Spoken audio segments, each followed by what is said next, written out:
இருகூரில் கணபதினும் ரகுபதினும் ரெண்டு பணக்காரர்கள் இருந்தாங்க. இவங்க எல்லா விதத்திலும் சமநிலையில் இருந்த போதிலும் கணபதிக்கு மேலும் மேலும் பணம் சம்பாதிக்கணும் அப்படிங்கிற ஆசை தான் இருந்துச்சு. ஆனால் ரகுபதியோ கலைகளை ரசிக்கிறவன், கலைஞர்களை ஆதரிக்கிறவன். அவன் அந்த ஊருக்கு வர எந்த ஒரு கலைஞனையும் தன்னோட வீட்டுக்கு அழைச்சிட்டு போய் உபசரித்து கௌரவித்து மரியாதை செஞ்சு அனுப்புவான். ஆனால் கணபதியோ யாராச்சும் கலைஞன் தன்னுடைய வீடு தேடி வந்தா தனக்கு தோன்றிய தொகையை கொடுத்து அனுப்பி வச்சிடுவான். ஈஸ்வர சர்மா அப்படிங்கிற மாபெரும் இசைஞானிக்கு திடீர்னு இருகூருக்கு போகணும் அப்படின்னு தோணுச்சு. இதுக்கு என்ன காரணம்னா, அவரோட முன்னோர்கள் அந்த ஊரில் ரொம்ப காலம் வசித்தவங்க. பிற்காலத்தில் அவங்களோட குடும்பம் வேற ஊருக்கு போயிடுச்சு. ஈஸ்வர சர்மா நாடெங்கிலும் புகழ் பெற்றவர். அந்த நாட்டு மன்னர் அவருடைய இசையை கேட்டு மகிழ்ந்து இசை சக்கரவர்த்திங்கிற பட்டத்தையும் கொடுத்து ஏராளமான பணத்தையும் பரிசாக கொடுத்தாரு. பல ஜமீன்தார்களோ சிற்றரசர்களோ அவருடைய இசையை கேட்டு மகிழ்ந்து பெரும் தொகையை பரிசாக கொடுத்தாங்க. இப்படியா அவர்கிட்ட ஏராளமாக பணம் சேர்ந்துருச்சு. அதனால் அவர் ரொம்ப ஆடம்பரமாக வாழத் தொடங்கினார். அவர் தான் குளிக்கிறதுக்காக ஒரு குளத்தை அமைச்சுக்கிட்டாரு. தினமும் விதவிதமான உணவுகளை தயாரித்து தமக்கு பரிமாற 4 சமையல்காரர்களை அமர்த்திக்கிட்டார். தனக்கு மகிழ்ச்சி அளிக்கிறதுக்காக நாட்டிய மாதுகளையும் வேலைக்கு அமர்த்திக்கிட்டார். சில்லுன்னு காற்று வீசி தன்னுடைய அறையையே குளிர்ச்சியாக வச்சிருக்க அவர் புது சாதனத்தையே தயாரிக்க செஞ்சு அதை தன்னுடைய அறையில் பொருத்திக்கிட்டார்.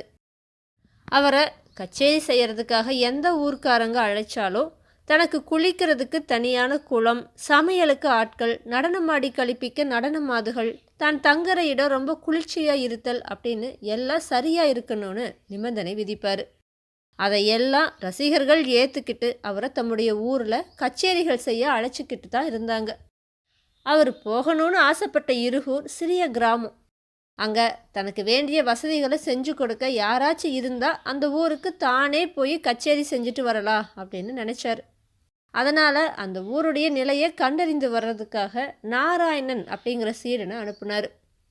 நாராயணனும் இருகூருக்கு போய் அங்கே கணபதியையும் ரகுபதியையும் பற்றி தெரிஞ்சுக்கிட்டான். அவன் முதல்ல கணபதியுடைய வீட்டுக்கு போய் அவன்கிட்ட, ஐயா, இந்த ஊருக்கு இசைஞானி ஈஸ்வர சர்மா வந்து கச்சேரி செய்ய விருப்பப்படுறாரு. தங்களால் அவர் விரும்புகிற வசதிகளை செஞ்சு கொடுத்து அவர் கூட அளவலாவி கொண்டு இருக்க முடியுமா அப்படின்னு கேட்டு சர்மா எதிர்பார்க்கிற வசதிகளை சொன்னான். கணபதி உடனே, அவர் இந்த ஊருக்கு வந்து கச்சேரி செய்கிறாருன்னு கேட்டு நான் ரொம்ப சந்தோஷப்படுறேன். அவருக்கு அவர் விரும்புகிற வசதிகளை செஞ்சு கொடுக்குற. ஆனால் அவரு கூட இசை பற்றியெல்லாம் நான் பேசிகிட்டு இருக்க முடியாது. அப்படி பேச ஆசைப்படுபவர் ரகுபதி தான். வேணும்னா அவரை பார்த்து பேசுங்கன்னு சொல்லி நாராயணனை அனுப்பிட்டார். நாராயணன் ரகுபதியை பார்த்து, இசைஞானி ஈஸ்வர சர்மா அந்த ஊரில் கச்சேரி செய்ய விரும்புவதா சொல்லவே, ரகுபதியும், அட, நான் அவர் விரும்புகிற வசதிகளையெல்லாம் செஞ்சு கொடுக்குறேன். அவர் கூடவே இருந்து பேசிகிட்டு இருப்பது என்னுடைய மாபெரும் பாக்கியந்தான். அவர் எப்போ வேணும்னாலும் வரலாம். எல்லா ஏற்பாடுகளும் செய்யப்பட்டு தயாராக இருக்கும். அவர் வரனால எனக்கு தெரிவியுங்க அப்படின்னு சொல்லி நாராயணனை அனுப்புனார். நாராயணனும் ஊர் திரும்பி சர்மா கிட்ட ரகுபதி சொன்னதை சொன்னான். சர்மாவும் மகிழ்ந்து தான் இன்னமும் 1 வாரத்துக்குள்ள இருகூருக்கு வருவதா ரகுபதிக்கு தகவல் அனுப்புனார். அதுக்கப்புறமா அவர் இருகூருக்கு போக பயண ஏற்பாடுகளை செஞ்சுட்டு இருந்தப்ப மன்னர் அழைத்து வர சொன்னதா ஒரு அதிகாரி வந்து தெரிவித்தார். மன்னருடைய தாயாருக்கு ஏதோ வியாதியாம். அவ 2 நாட்கள் நினைவிழந்து கிடந்தாளா. 3வது நாள் நினைவு வந்ததோ அவ சர்மாவுடைய பாட்டை கேட்கணும்னு விருப்பம் தெரிவித்தாளா. அதனால் அரச கட்டளைப்படி அவர் அரண்மனைக்கு போக வேண்டியதாக போயிடுச்சு. இருகூருக்கு வருவதை தள்ளி போட்டிருப்பதா சர்மா ரகுபதிக்கு தகவல் அனுப்பிட்டு அரண்மனைக்கு போனார். இருகூரில் எல்லா ஏற்பாடுகளையும் செய்திருந்த ரகுபதிக்கு இது கொஞ்சம் ஏமாற்றத்தை கொடுத்துச்சு. இருந்தாலும் நிலைமையை புரிஞ்சுக்கிட்டு சர்மா எப்போ வருவார்னு எதிர்பார்க்க தொடங்கினார். சர்மா அந்த புறத்துக்கு போய் மன்னனுடைய தாயாருக்கு முன்னாடி அமர்ந்து பாடினார். அவளுடைய நோய் போயிடுச்சு. இப்படியே 1 வாரம் கழிஞ்சுது. அப்போ அரசாங்க வைத்தியர், ஐயா, மன்னரின் தாயார் பூரண குணமடைய வேண்டுமானால் நான் வளர்க்கும் செடியின் மலர்கள் தேவை. உங்களுடைய பாடலின் மூலமாக நான் வளர்க்கும் செடியின் மலர்களுக்கு சக்தி கிடைக்கும். மன்னரிடம் அதை தெரிவித்து தாங்கள் இங்கு தங்க அனுமதி வாங்கிவிட்டேன். 6 மாத காலம் தாங்கள் என் தோட்டத்தில் இருந்து பாட வேண்டியிருக்கும் அப்படின்னு சொன்னார்.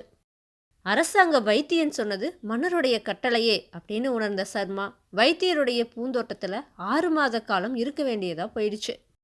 இதை ரகுபதிக்கு தெரிவிக்கிறதுக்காக அவர் நாராயணனை அனுப்புனார்.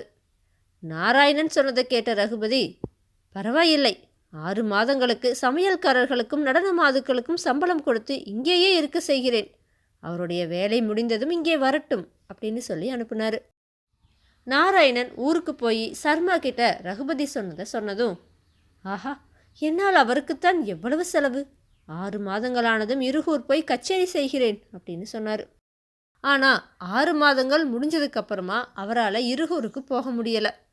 ஏன்னா அண்டை நாட்டு மன்னனுக்கு ராஜ வைத்தியனுக்கு மலர்கள் ஈஸ்வர சர்மாவால் கிடைச்சதும் அதில் மருந்தோட சக்தி ஏற்பட்டதும் தெரிய வந்துச்சு. அதனால் அண்டை நாட்டு மன்னன் அந்த நாட்டு மன்னன் கிட்ட ஈஸ்வர சர்மாவை தன்னோட நாட்டுக்கு அனுப்பி வைக்கும்படி வேண்டுனான். மன்னனும் அண்டை நாட்டு மன்னனை விரோதித்து கொள்ளக்கூடாதுங்கிற காரணத்துக்காக ஈஸ்வர சர்மாவை அண்டை நாட்டுக்கு அனுப்புனான். இந்த தகவலை ரகுபதி கிட்ட சொல்கிறதுக்காக நாராயணனை அவர் அனுப்புனார்.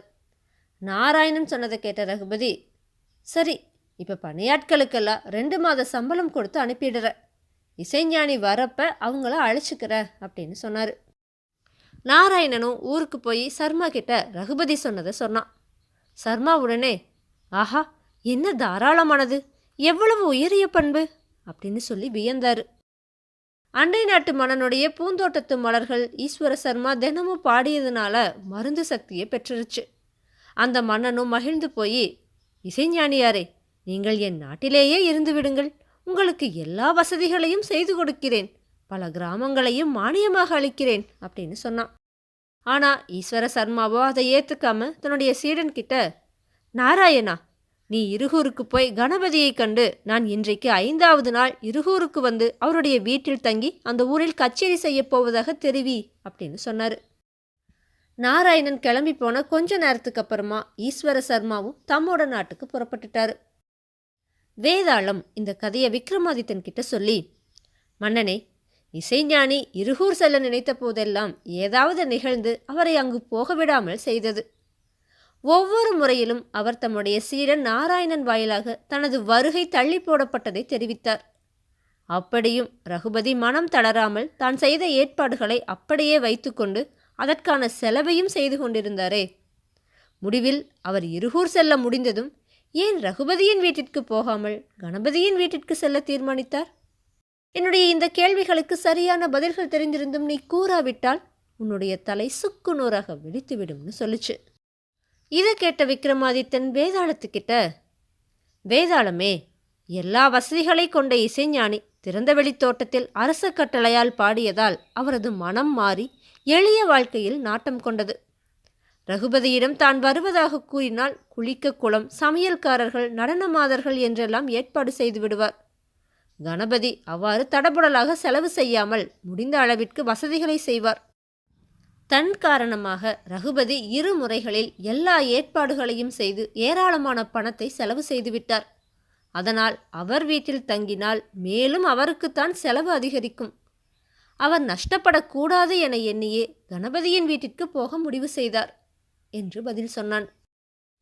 விக்ரமாதித்தனோட இந்த சரியான பதிலால அவனுடைய மௌனம் கலைஞ்சது. அவன் சுமந்து வந்த வேதாளம் உயர கிளம்பி போய் மறுபடியும் முருங்கை மரத்தில் ஏறிடுச்சு. தன்னோட முயற்சியில் சற்று மனம் தளராத விக்ரமாதித்தன் மறுபடியும் முருங்கை மரத்தில் ஏறி அதில் தொங்கிட்டு இருந்த வேதாளத்தை பிடிச்சு கீழே இறக்கி மீண்டும் நடக்க துவங்கினான்.